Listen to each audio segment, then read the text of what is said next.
Last time on Measuring Cup Mayhem, Mr. Vaughn challenged you to figure out how to make a cup with a mixture of the half cup and the fourth cup. Let's tune in to check your work and see how you did. This is part 2 of Measuring Cup Mayhem. What if I want to use a mixture of both? What if I take my half cup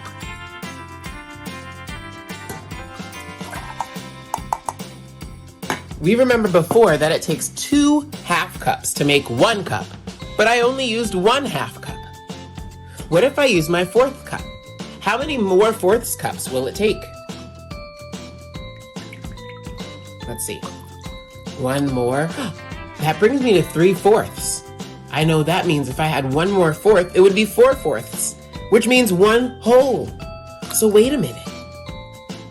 To make 1 cup, it took 1 half cup and 2 fourths cups.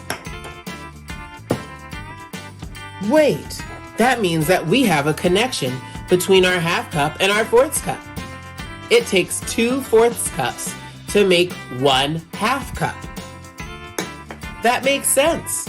Since we know it takes 2 half cups to make 1 full cup, that's why it takes 4 fourths cups to make 1 full cup.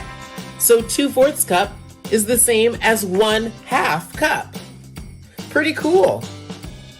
I bet you there are so many other combinations that we could do with the cups we have here. Can you find the rest?